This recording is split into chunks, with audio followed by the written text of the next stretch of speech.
22শে জুলাই 2024। আজ আমাদের নবম বিবাহবার্ষিকী। আজকে আমাদের ছোট্ট রুদ্রসোনা পাখি সহ তিনজনেরই সকালে উঠেই রত্নদ্বীপ রিসোর্ট পাবনাতে যাওয়ার কথা ছিল, কিন্তু দেশের এই অস্থিতিশীল পরিবেশে যাওয়া হলো না। বাসাতেও সেলিব্রেট করতে খুব একটা মন টানল না, যেখানে দেশ মা বিপদের মুখে, বাতাসে বারুদের গন্ধ, আমার ছোট্ট ভাই বোনদের রক্তে রঞ্জিত রাজপথ, দেশ মা আগুনে দাউ দাউ করে জ্বলছে, নীলাকাশ কালো ধোঁয়ায় ঢেকে গেছে।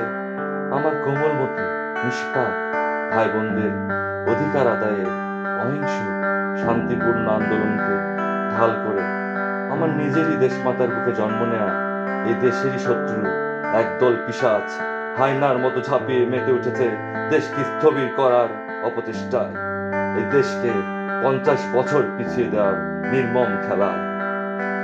এখন মধ্যরাত, রাত প্রায় 4:35 বেজে যায়। ভোর হয়ে এলো, কিছুক্ষণ পরই ভোরের আলো ফুটবে। ঘরের লাইট বন্ধ করে টিভি ছেড়ে রেখেছি, সবাই ঘুমে বিভোর। সারা দেশে কারফিউ। আমার রাত জাগার পাঠায় আমার 8 বছর বয়সী সুপুত্র রুদ্র ঘুমিয়ে পড়েছে অনেকক্ষণ যাবৎ। আমি ঘুমের ওষুধ খেয়েও কেন জানি ঘুমাতে পারছি না। 20 দিন পূর্বে ডান পায়ে সার্জারি নিয়ে বাসায় শুয়ে বসে দিন কাটাচ্ছি। সেলাই করার জন্য বের হয়েছিলাম আমার মিসেসকে সঙ্গে নিয়ে। আজ বাসা থেকে বের হতে না হতেই আবার কারফিউ শুরু। সে কারণে অর্ধেক রাস্তা থেকে পুলিশ ধমক দিয়ে উল্টো পথে বাসায় ফিরে আসতে বাধ্য করে। আমার সাথে আমার বিসিএস ক্যাডারশিপের আইডি কার্ডও ছিল, সেটা দেখানোর সুযোগই দেয়নি। তারা যেন আজ প্রতিজ্ঞা করেছেন কারো কোনো কথাই শুনবেন না। আমি এবং আমার স্ত্রী এদের এরকম ব্যবহারে কিছুটা অপমানও বোধ করি। যাই হোক, অনেকক্ষণ যাবৎ বিছানায় শুয়ে এপাশ ওপাশ করছি। টিভিও আর দেখতে ভালো লাগছে না কেন জানি।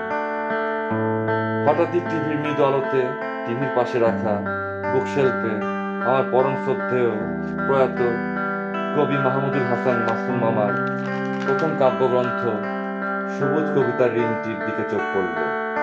উনি ঢাকা বিশ্ববিদ্যালয়, টিএসসি, শাহবাগ, সোহরাওয়ার্দী উদ্যানে উঠা বসা করতেন।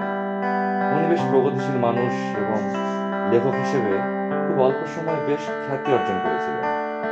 আজ দেশের এই দুর্দশা দেখে তিনি বেঁচে থাকলে অবশ্যই তিনি রাজপথে অনুষ্ঠের উৎসাহ দিতেন। তার কলম মশালের মতো অবশ্যই জ্বলে উঠত আবার।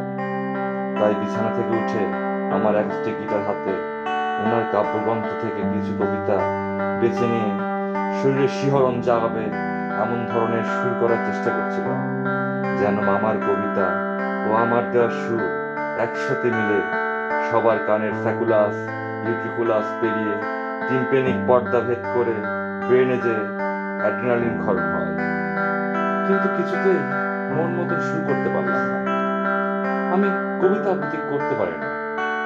যখন গান উঠল না গলায়, ভাবলাম মামার কাব্যগ্রন্থ থেকে দুটি কবিতা, একটি স্বাধীনতা তুমি স্বাধীনতা দাও এবং অপরটি অন্ধকারাবৃত্তি বিপ্লবী, কবিতা দুটি গিটার বাজিয়ে আবৃত্তি করার চেষ্টা করি। কবিতা দুটির শব্দ, অর্থ, মর্ম, ছন্দ ও আমার আবৃত্তি যদি আপনাদের এতটুকু ভালো লেগে থাকে, আপনাদের অ্যাড্রিনালিন ক্ষরণ করাতে সাহায্য করে, তবে লাইক শেয়ার করবেন প্লিজ। আর না ক্ষরণ করলে অনুগ্রহ করে কেন ক্ষরণ হলো না সেটা খুঁজে বের করবেন প্লিজ।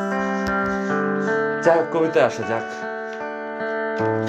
আমার এই কাব্যগ্রন্থের প্রথম কবিতাটা, স্বাধীনতা তুমি স্বাধীনতা দাও, এক মুঠো স্বচ্ছ স্বাধীনতা দাও, বিনিময়ে বলো তুমি কি চাও।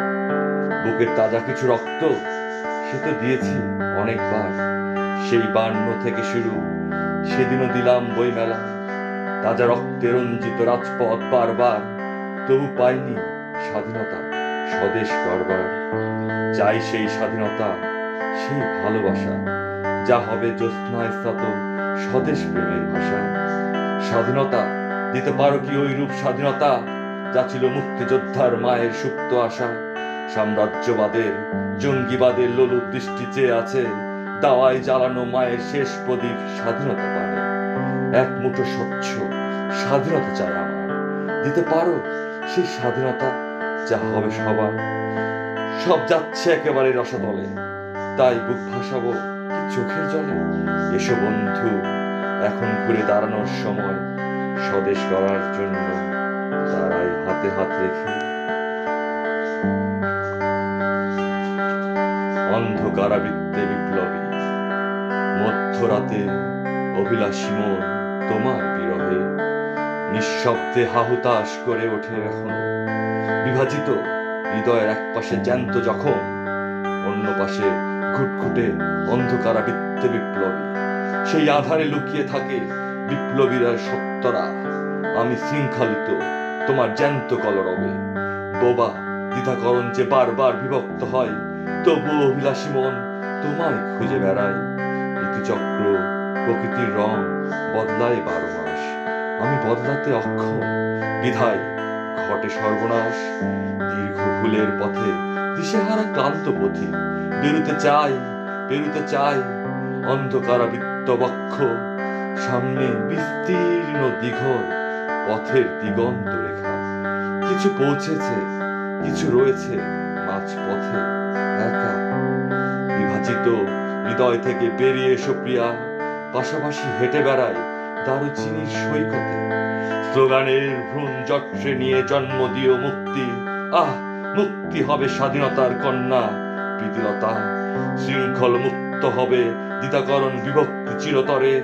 ছোট ছোট স্বপ্ন পল্লবিত হবে মুক্তির আহ্বানে। তুমি বেরিয়ে এসো রাজপথে, আমি অপেক্ষায় রয়েছি মাঝপথে।